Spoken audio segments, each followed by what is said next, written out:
8 مارچ کو پاکستان سمیت دنیا بھر میں خواتین کا عالمی دن منایا گیا۔ اس روز مختلف شہروں میں ریلیاں نکالی گئیں۔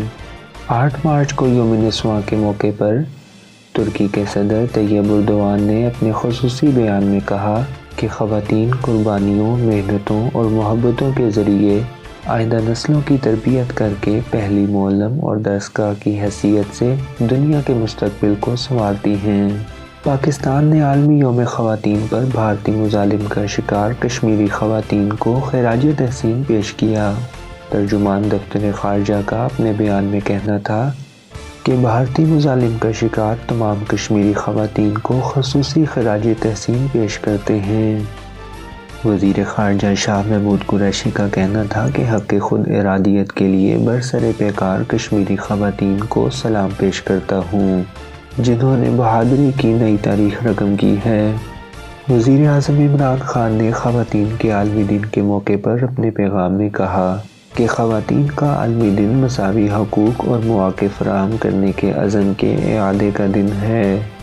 ہمارا مذہب خواتین کو مساوی حقوق فراہم کرنے کا درس دیتا ہے۔ ہمارے پیغمبر نے بھی خواتین کو مساوی حقوق فراہم کرنے کا درس دیا ہے۔ وزیر اعظم عمران خان نے کہا کہ حکومت وہ تمام اقدامات کرے گی جس سے خواتین محفوظ اور خوشحال زندگی گزار سکیں۔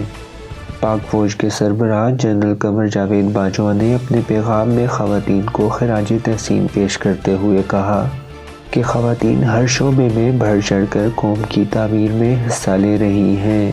Army chief general Qamar Javed Bajwa نے اپنے پیغام میں مزید کہا کہ ہمیں اپنی بہادر ماؤں، بہنوں اور بیٹیوں پر فخر ہے۔ عالمی یوم خواتین پر ملک کے مختلف شہروں میں عورت مارچ کا انعقاد۔ عالمی یوم خواتین پر لاہور، کراچی اور اسلام آباد سمیت ملک کے مختلف شہروں میں عورت مارچ۔ کراچی کے فیئر ہال میں عورت مارچ کے شرکاء جمع ہوئے، جس میں خواتین کے حقوق کے لیے کام کرنے والی نمایاں شخصیات سمیت خواتین کی بڑی تعداد شریک ہوئی۔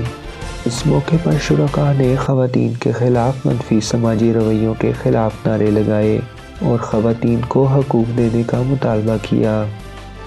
اتوار کو اسلام آباد پریس کلب کے قریب عورت مارچ پر نامعلوم افراد کی جانب سے پتھراؤ کیا گیا۔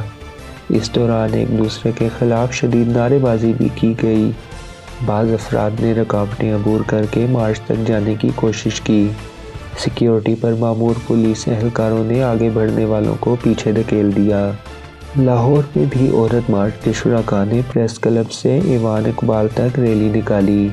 مارچ میں خواتین کی بڑی تعداد شریک تھی، جنہوں نے ہاتھ میں پلے کارڈز اٹھا رکھے تھے جن پر مختلف نعرے درج تھے۔ اس موقع پر خواتین نے خوب نعرے بھی لگائے، جبکہ خواتین کے ساتھ مردوں نے بھی عورت مارچ میں شرکت کی۔ مارچ کی شرکاء نے کہا کہ برابری کے حقوق مانگنے کے لیے سڑکوں پر آئی ہیں۔ عورت مارچ سے متعلق سراج الحق نے اظہار خیال کرتے ہوئے کہا کہ متنازع نعرے لگانے والوں سے ہمدردی کا اظہار کرتا ہوں۔